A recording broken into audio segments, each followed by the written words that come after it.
On va poursuivre avec le deuxième temps d'échange. Quelles solutions pour l'économie fonctionnelle et de partage? Et j'appelle, pour évoquer ce sujet, Denis Concelli, qui est le directeur du CIRID à Saint-Étienne, du Club Clé, qui travaille sur la sensibilisation, la formation et l'accompagnement des entreprises dans le domaine de l'économie de la fonctionnalité, et qui va nous soumettre lui aussi des cas concrets. Quentin Testa est responsable sud-ouest de Jean Bouteille. Alors là, il s'agit du déploiement du principe de la bouteille en verre consignée associée à la vente de produits liquides en vrac, une solution zéro déchet. Et enfin, Gilbert Hébrard, qui est chargé de l'agriculture et de la ruralité au conseil départemental de la Haute-Garonne, qui était accompagné de Marie-Sylvie Bobo-Henry, qui est chef de projet. Il va manquer une chaise, je pense, si M. Lambert nous rejoint. Là, il s'agit de tout à fait autre chose, de projet Miam 31, un dispositif d'approvisionnement incitatif des cantines des collèges du département en produits locaux de qualité. Alors, on va commencer tout de suite avec vous, M. Concelli, pour une présentation 5 minutes avec à la fois le concept, les ambitions, les partenariats que vous avez noués, la viabilité économique du projet et enfin sa transférabilité ici même en Occitanie. Merci de nous donner la parole. Bonjour à toutes et à tous. Donc moi je suis effectivement le directeur du CIRID qui est installé, dont le siège est à Saint-Étienne. Et nous avons été à l'initiative de la création d'une dynamique d'acteurs autour de l'économie de fonctionnalité il y a maintenant 5 ans. Voilà. Le CIRID a une dizaine d'années. Donc CIRID, l'acronyme, c'est un centre international de ressources et d'innovation pour le développement durable. Sur nos premières années, on a été extrêmement présents sur des campagnes de sensibilisation au développement durable. Et puis, post-crise, on s'est dit maintenant on passe à l'action, on passe à l'accompagnement des entreprises, des collectivités, du tissu associatif, des réseaux d'intermédiation, voilà un peu nos publics, vers des modes d'action qui reposent sur des modèles économiques et qui créent de la valeur, au sens général du terme.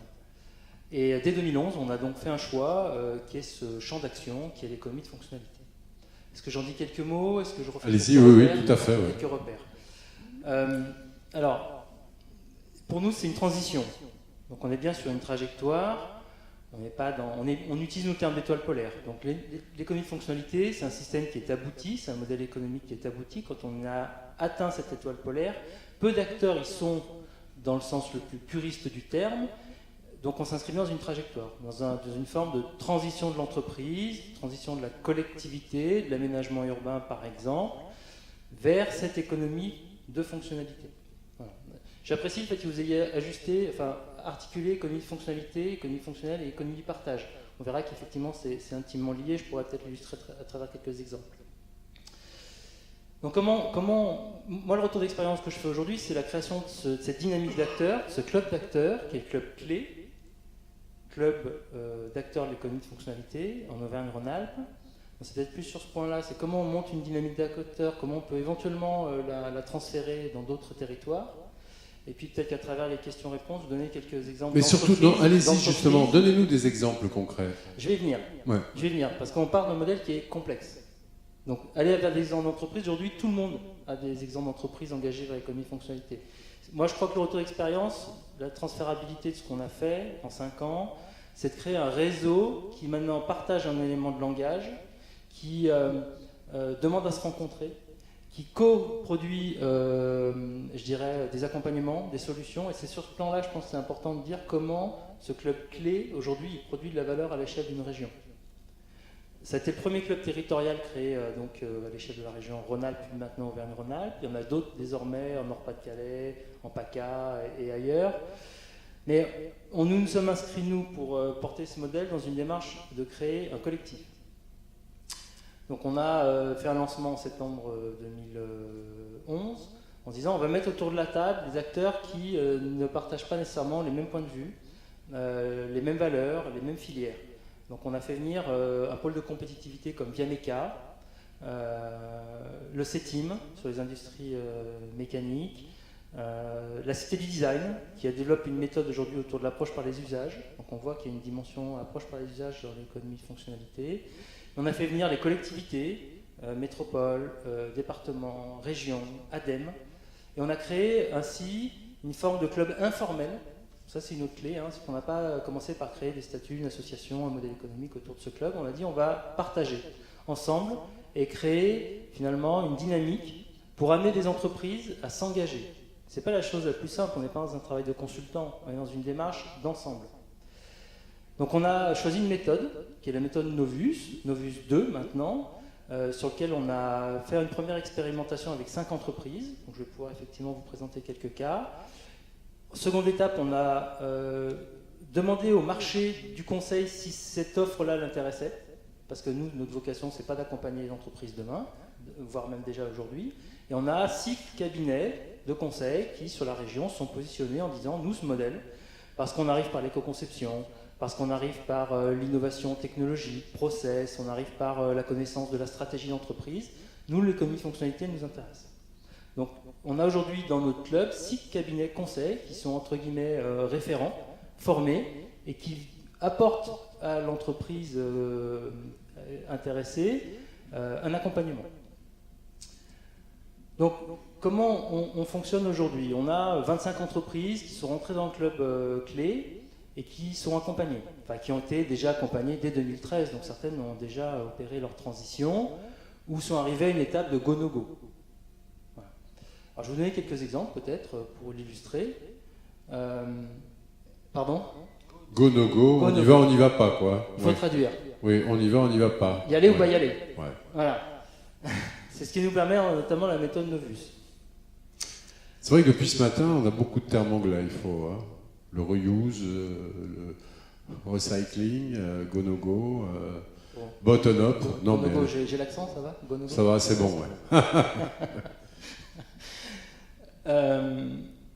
Parce que cette méthode d'accompagnement, la méthode Novus 2, elle permet de partir d'un choix de périmètre pour l'entreprise, secteur d'activité, produit, marché, périmètre géographique, un choix de ciblage d'usage. Voilà, donc je détermine quels sont les usages, par exemple. Je prends l'exemple d'une entreprise. Alors, il y a des éléments, je ne veux pas tout vous dire parce qu'on est sous. Non, mais donnez-nous un exemple, qu'on comprenne bien. On a bien compris le concept.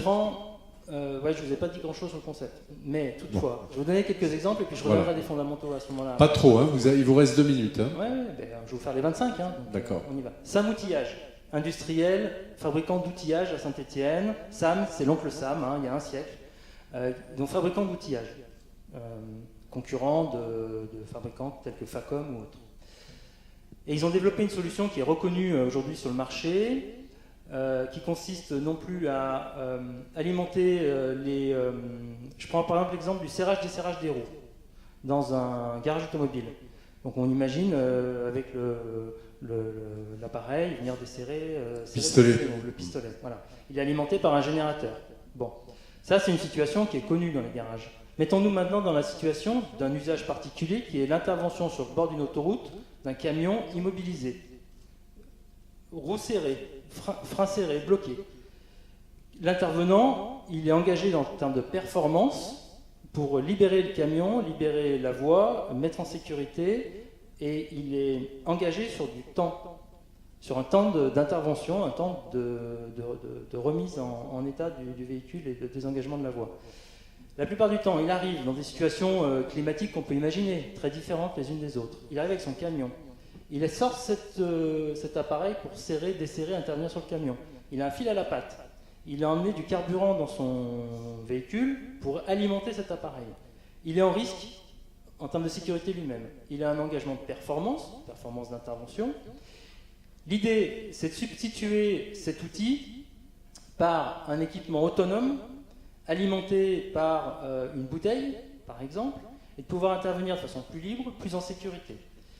SAM Outillage se dit, voilà un usage, voilà une question, voilà aujourd'hui comment on pourrait amener en termes de mobilité, de réponse à des accès en sécurité, voire à santé, voire de capacité à manipuler l'équipement, rapidité d'intervention, on n'a pas besoin de mettre le camion à côté, le véhicule d'intervention à côté du camion, donc on répond à des usages. On est dans une performance d'usage.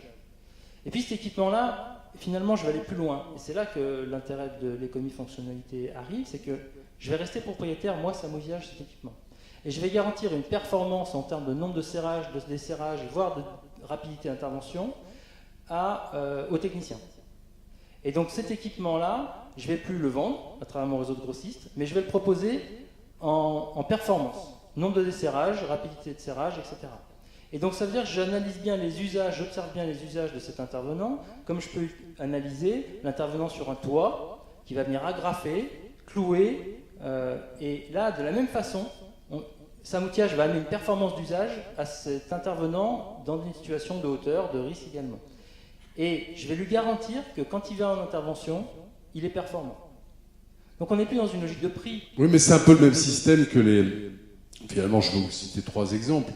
De mon côté, l'exemple de Kaiser, qui est le leader mondial des compresseurs, qui ne vend plus de compresseurs, qui vend des mètres cubes d'air comprimés à ses clients.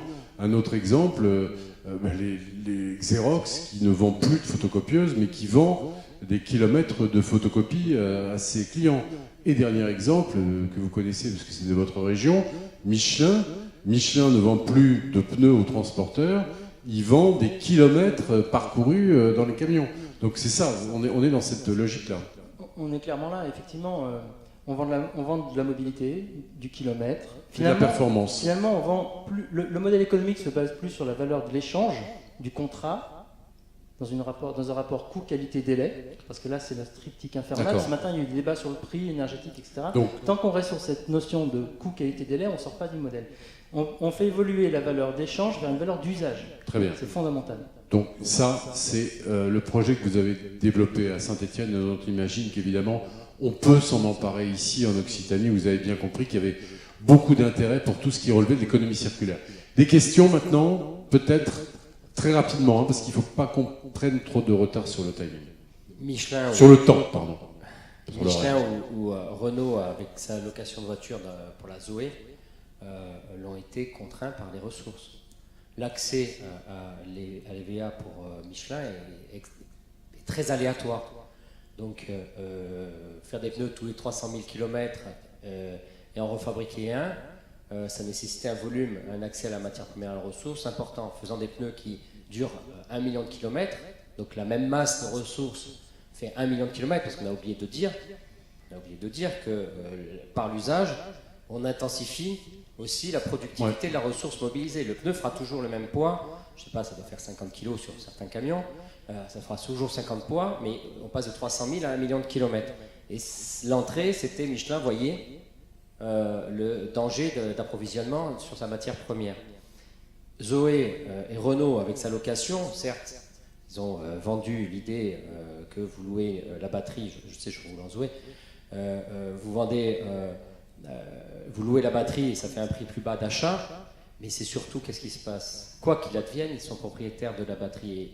Et pour en avoir discuté avec eux, l'enjeu, c'était l'accès aux matières premières dans la batterie n'est pas garanti. Donc, ils avaient peur de se retrouver avec une explosion du coût de fabrication de batterie, alors que là, la batterie, elle leur appartient. S'il y a un défaut, ils la récupèrent et ils savent la régénérer, ils gardent la matière première. D'ailleurs, lorsqu'elle ne sera plus capacitaire sur la mobilité, elle sera utilisée en stockage d'énergie renouvelable. Ils ont des contrats avec Bouygues. Donc ma batterie, quand elle sera plus suffisante pour la mobilité, elle passera en stockage d'énergie. Renault gagnera encore des sous, etc., etc. Et j'en finis. Ils m'ont dit réfléchir à ce que les pots catalytiques soient aussi en système de location, parce que l'accès aux matières premières et terres rares de ces pots catalytiques n'est pas garanti par rapport aux géopolitiques de ces terres rares. Denis Conconte, j'ai juste une question peut-être avant qu'on passe à la deuxième présentation, parce qu'il faut enchaîner, il faut respecter notre horaire. Juste une question.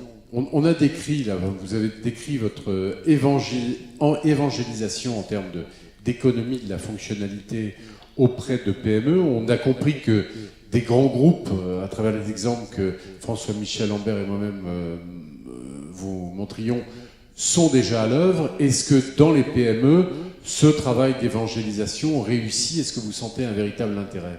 Très vite. Vu notre expérience aujourd'hui sur le Club Play, oui, il y a un intérêt certain. Il y a Donc les mentalités il y a de la changent. performance, il y a de la D'accord. performance à les trouver dans les entreprises. Je prends l'exemple, et j'en terminerai avec une entreprise qui s'appelle Celux. C'est une entreprise de 30 salariés qui était sous-traitant, fabricant d'éclairage. Voilà, donc on lève l'œil, les yeux, on voit les systèmes d'éclairage aux personnes. Entreprise mécanicienne, historiquement installée sur le bassin stéphanois, industrie mécanique très forte, avec une très forte culture. Et puis le marché de la fabrication des systèmes d'éclairage, il n'est plus en France. Enfin, il n'était plus en France. Et elle a fait un retour stratégique dès 2011 en se disant je veux passer d'une posture de sous-traitant, la Loire est très sous-traitante, à une posture de façonneur lumière. Bien sûr. Et elle a complètement revu son modèle. Elle a fait une démarche de GPEC, gestion prévisionnelle des emplois et compétences. Elle a fait une démarche de stratégie. Je veux devenir façonneur lumière. Et je réponds plus à des cahiers des charges techniques. Je construis des cahiers des charges fonctionnels. Et ça marche. Et elle s'en sort. Voilà. Juste une question rapide. Oui, très vite. Aujourd'hui, on est face à une saturation des zones urbaines au niveau logistique. Je veux savoir si vous avez déjà travaillé sur plutôt la mutualisation de logistique urbaine. Je sais que la Poste travaille là-dessus, par exemple, mais est-ce que vous, en Rhône-Alpes, vous avez déjà travaillé sur ce sujet? Alors, il y a aujourd'hui dans une grande majorité des villes des solutions de logistique urbaine de proximité. Puis on a Casino, le siège de Casino est à Saint-Étienne, on apprend aussi un peu à leur côté. Donc il y a effectivement des retours d'expérience, il y a de la littérature et des exemples très certainement là-dessus. Merci. Et après, dans la mobilité, on peut aussi parler de mobilité urbaine. Quand on prend le Vélove, ça n'a que 10 ans le Vélove à Lyon. Ça n'a que 10 ans. Vous imaginez comment la fonction se déplacer en ville, elle s'est installée dans nos rites, dans nos usages de quotidien. Ça n'a que 10 ans. Vélove, c'est Vélivert, Vélo Toulouse, etc. Il faut s'arrêter. Associé aux véhicules électriques, au transport en commun régional, etc. Merci. On passe, si vous le voulez bien, au deuxième. Oui, mais alors vraiment très très vite. Parce que sinon, on en est pas jusqu'à minuit. Mais non. Ce qui va se passer, c'est le Blablacar du stockage de marchandises. Le Airbnb du stockage de marchandises, doublé du Blablacar du transport de cette marchandise. C'est-à-dire que celui qui disposera de 10 ou 50 mètres carrés de garage ou de parking le mettra à disposition d'un grand opérateur, Casino par exemple, qui stockera un tout petit peu de marchandises, et le déplacement se fera dans les coffres des citoyens, des voitures, des particuliers. Donc tout ça, on est en recherche d'efficience autour des infrastructures déjà disponibles plutôt que de créer de nouvelles infrastructures. C'est ce que nous voyons s'implémenter. Merci François-Michel Lambert. On passe au deuxième projet. Quentin Testa, vous êtes responsable sud-ouest de Jean Bouteille et vous avez travaillé sur le déploiement du principe de la bouteille en verre consigné. Enfin, c'est pas franchement une invention, parce que tout le monde a souvenir dans sa jeunesse, pour ceux qui, les plus âgés, ceux qui, comme moi, ont un peu plus de 30 ans, on va dire. La bouteille donc en verre consigné, associée à la vente de produits liquides en vrac. Alors expliquez-nous, encore une fois, le concept et l'ambition pour commencer. Alors l'ambition, on l'a vu ce matin avec le président de la CCI, on est face à de grands volumes de déchets avec une faible valorisation. Et du coup, l'objectif de Jean Bouteille, c'était de baisser notre production de déchets.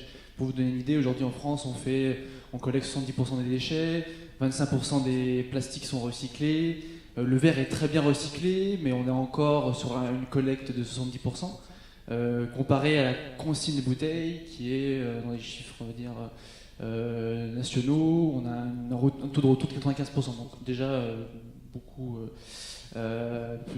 plus intéressant. Sinon, sur le concept de Jean Bouteille, donc c'est très simple. On a développé un système de consommation de produits liquides alimentaires en vrac via des bouteilles qui sont consignées. C'est-à-dire que globalement, concrètement, on installe une laveuse de bouteilles en local dans un grand bassin de population tel que ça a commencé à Lille en 2014. Là, en ce moment, on se développe sur Paris, Bordeaux et puis Toulouse va pas traîner, je pense. Donc on installe une laveuse de bouteilles au sein d'un établissement de réinsertion par le travail de personnes handicapées. Voilà, on a décidé au lieu d'investir dans la technologie, dans de grosses machines qui coûtent très cher, on a plutôt préféré investir dans l'humain. Voilà. Donc nous, notre objectif, c'est d'implanter, de mailler le territoire avec plein de mini-laveuses. Voilà. On est sur un coût, on va dire, de 20 000 €, donc qui est très faible par rapport à des grosses laveuses qui peuvent coûter 1 million d'euros, etc. Voilà. Donc on installe une laveuse locale, ensuite on peut, sur 50-100 km grand maximum, proposer notre système de distribution à nos clients, donc qui sont les points de vente, tout simplement. Donc, principalement les magasins bio aujourd'hui, mais aussi les épiceries fines. On commence à faire des tests auprès de la distribution classique, sous Paris, Franprix par exemple. Voilà. Et ensuite, donc le client arrive en magasin, il a une fontaine self-service qu'il a à sa disposition, des bouteilles propres, et il se sert. Donc la machine reconnaît la bouteille qu'il a choisie, lui imprime une étiquette qui colle au dos de la bouteille. Vous pouvez voir le logo au dos de la bouteille de la consigne. C'est un logo qui a été proposé par Jean Bouteille et qui maintenant qui a été repris par le réseau Consigne France et qui est du coup le logo de la consigne en France. Et du coup, le client achète ce qu'il souhaite, donc sa quantité, il paye le produit, donc le prix du vrac. Hein, on est à la continuité du rayon vrac, c'est-à-dire des tarifs préférentiels, donc 10 à 30% moins cher. Il paie sa consigne, voilà, 1 €, et quand il a fini son produit, il retourne sa bouteille en magasin, et nous on vient récupérer les bouteilles sales et on les lave dans la laveuse locale. Voilà. Donc, s'agissant des partenariats, on retient que c'est avec des centres de réinsertion. S'agissant de la viabilité économique maintenant, alors nous, on a développé du coup un couple produit-service, c'est-à-dire qu'on propose une solution externalisée de lavage des bouteilles, pour le cas des centres locaux de lavage. Après, on propose du coup les fameuses fontaines self-service au magasin qu'on design, qu'on fabrique et qu'on vend. Et ensuite, on a aussi une gamme de produits liquides en vrac qu'on distribue auprès de nos clients. Et ça marche. Et du coup, ça marche très bien. Parce que c'est quoi les chiffres? Les chiffres, là, on va doubler notre chiffre d'affaires cette année. On est encore une petite entreprise, mais qui vraiment, je pense que les distributeurs ont commencé à voir que le vrac, le rayon, tout ce qui est produit vrac, vous envoyez maintenant, même chez Lidl, j'ai vu ça, vous avez un rayon vrac chez Lidl, enfin, tous les distributeurs du bio ont un rayon vrac. Donc pour vous donner des chiffres, on va dire qu'on a sauvé 30 000 bouteilles de déchets. À chaque achat, c'est 500 grammes de déchets en moins. On va avoir un chiffre d'affaires de 500 000 € cette année, c'est encore petit. Et notre modèle est, à dire, duplicable partout dans les régions, également partout en France et à l'étranger également. Intéressant. Question? Vous avez des questions? Oui, Gilbert Hébrard, une question pour pour Quentin Tesla, pardon. Donc on paye la consigne une fois, c'est 1 €. C'est ça, vous payez votre consigne, vous consommez votre produit, vous retournez en magasin à la déconsignée, vous récupérez votre euro, et ensuite vous reprenez une bouteille propre. En fait, il y a toujours une bouteille propre en magasin, et l'objectif c'était de retirer le maximum de freins à l'achat du vrac, voilà, de garantir le côté sanitaire, organoleptique des produits, etc. Voilà, de faciliter l'achat. 1 € et c'est fini. Et voilà. Tout à fait. 1 € et c'est fini. Voilà, ça c'est un bon slogan. Donc Jean Bouteille, c'est vraiment deux systèmes écologiques, le vrac, la consigne de bouteille, qui je vous rappelle, qui a un impact environnemental 5 fois moins élevé qu'une bouteille à usage unique. Pourquoi? Parce qu'une bouteille de verre cassé, il faut la fondre à 1500 degrés, etc. Il y a aussi la logistique, ça utilise beaucoup plus d'eau.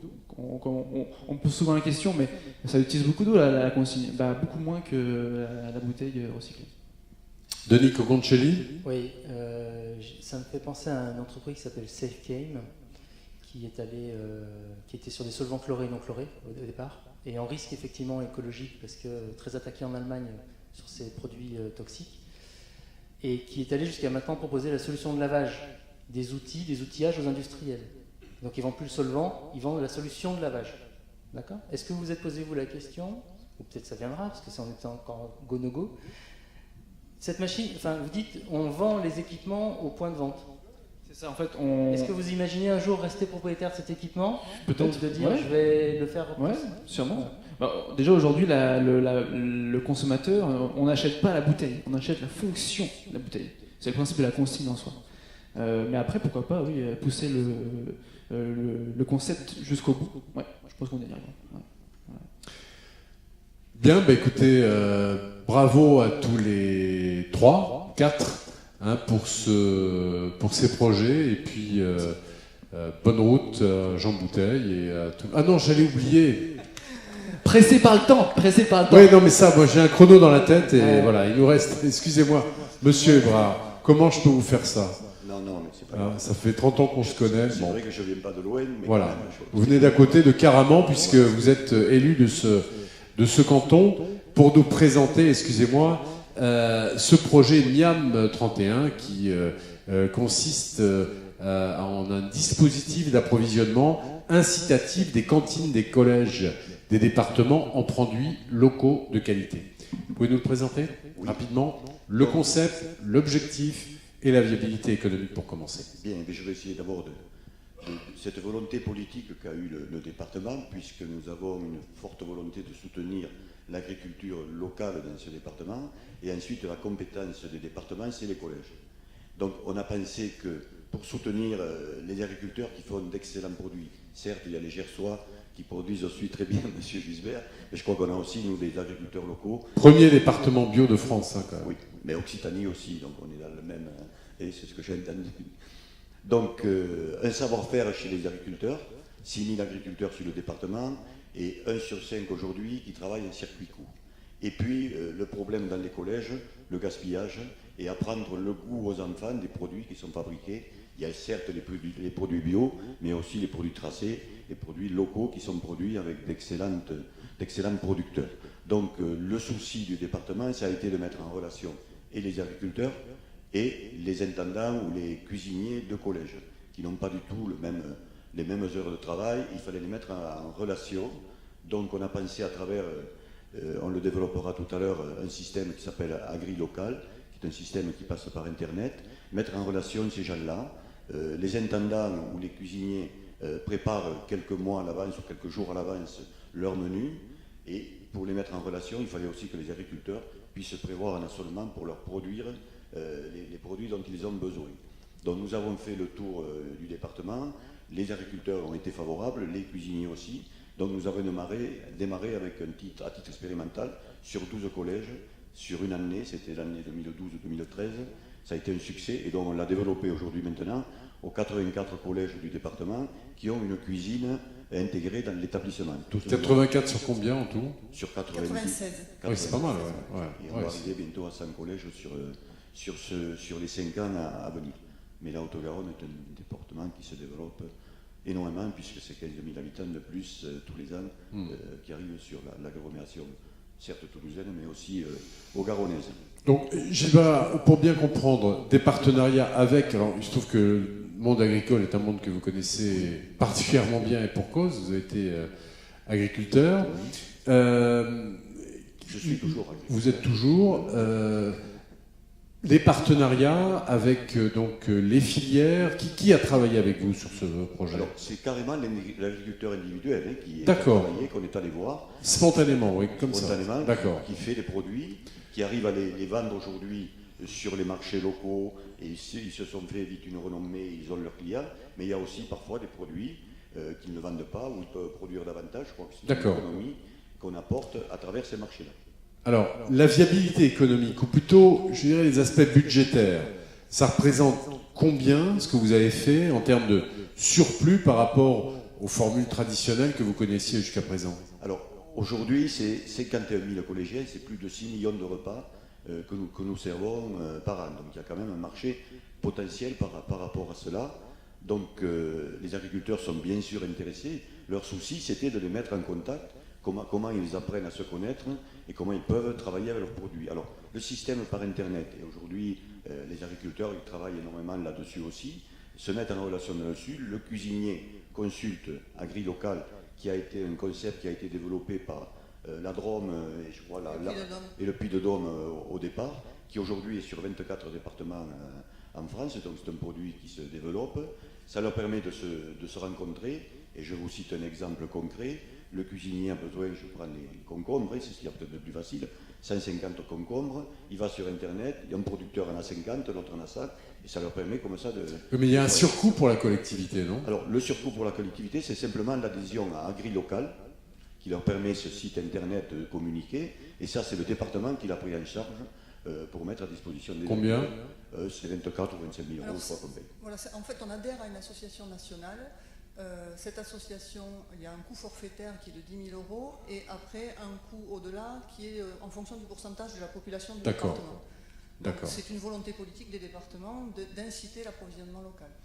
Et la preuve que c'est transférable, c'est que vous disiez cette idée est née dans la Drôme et qu'elle s'est développée un peu partout et que vous êtes l'un des premiers départements à avoir répondu favorable. Ça fait 3 ans que le dispositif existe.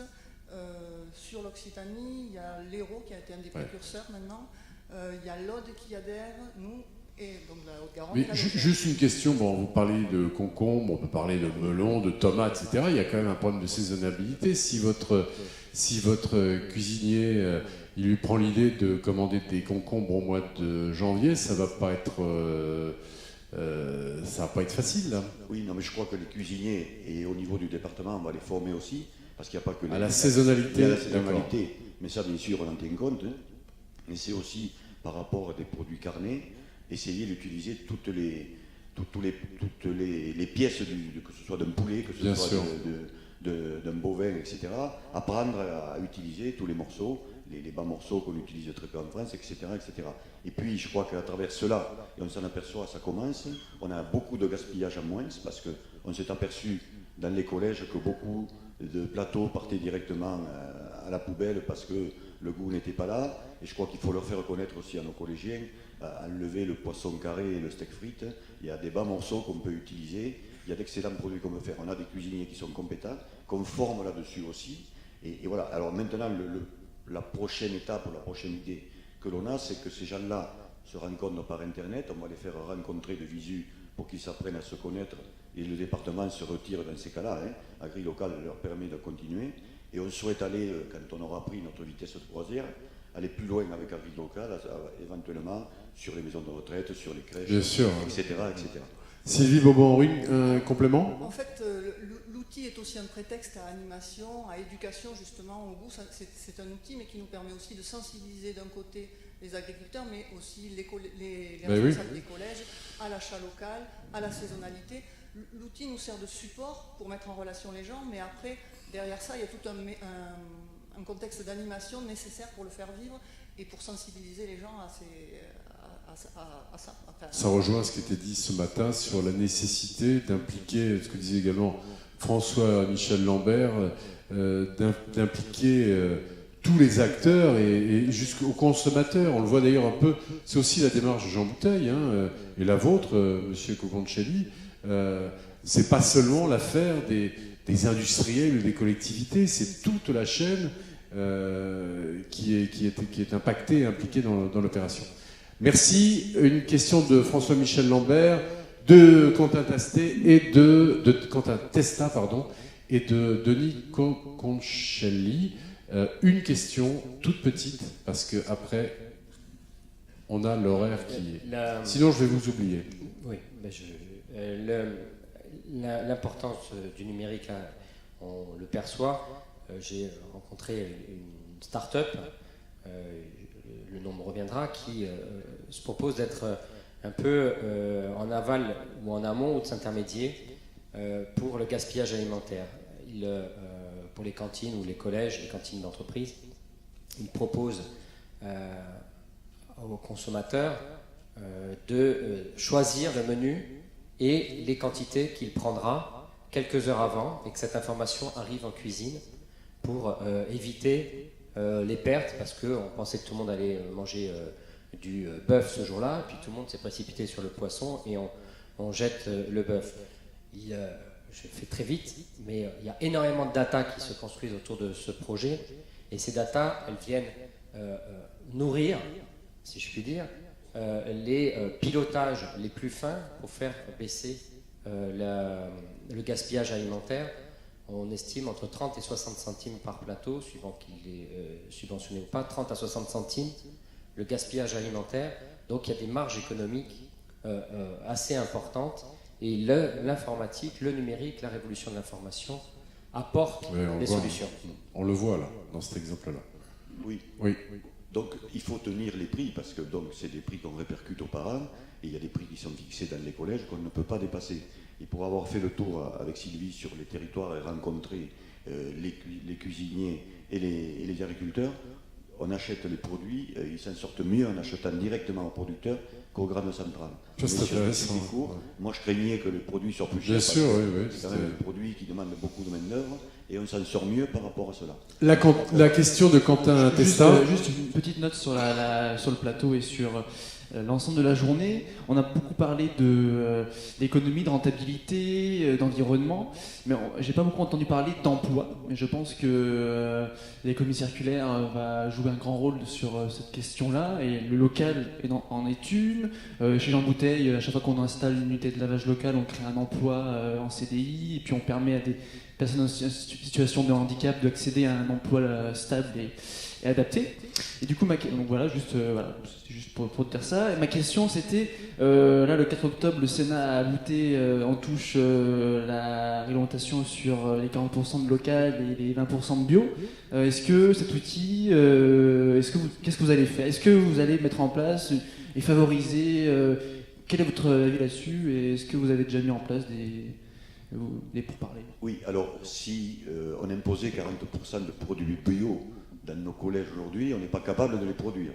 Donc nous, quand on dit les produits, on est sur des produits tracés, sur des produits de proximité, etc. Il n'y a pas que le produit bio de ce côté-là. Et là, les producteurs, on les a aujourd'hui, mais il faut que tout ça se mette en route, parce qu'il y a des agriculteurs qui ont découvert un nouveau marché. Je l'ai dit, c'est quand même 50 000 collégiens, 6 millions de repas par jour. On intéresse du monde de ce côté-là, et on a ce savoir-faire en agriculture aujourd'hui, qui rencontre, je ne vais pas en parler, mais quand même des problèmes énormes aujourd'hui de rentabilité pour arriver à s'en sortir. Et le circuit court, à mon avis, est quelque chose qui se développe à la vitesse grand V, et je crois qu'il faut qu'on continue d'accélérer là-dedans pour maintenir des exploitations dans nos territoires. Sylvie Bouban-Henri. En termes de... Le micro plus près, s'il vous plaît.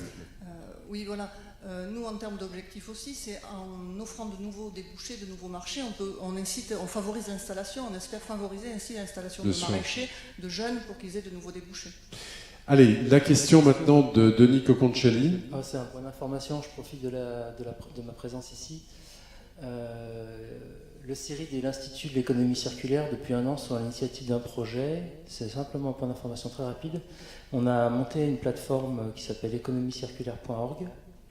C'est un site collaboratif, il y a un an, et il y a sur cette plateforme plus de 250 études de cas aujourd'hui. Donc si vous voulez faire... Très intéressant. Voilà, vous faites économie de fonctionnalité, vous aurez des études de cas en économie de fonctionnalité, achat responsable, approvisionnement durable, recyclage, etc. Et il y a 2500 personnes en un an qui ont créé leur profil. Donc si vous voulez chercher des partenaires dans une chaîne de valeur, une collectivité, un consultant, une entreprise, peu importe votre recherche, vous allez sur économiecirculaire.org et vous aurez l'information. 250 études de cas en un an, c'est quand même quelque chose qui est remarquable. C'est significatif. Merci à Quentin Testa, Denis Coconcelli, Gilbert Hébrard et Sylvie Bouban-Henri. On les applaudit.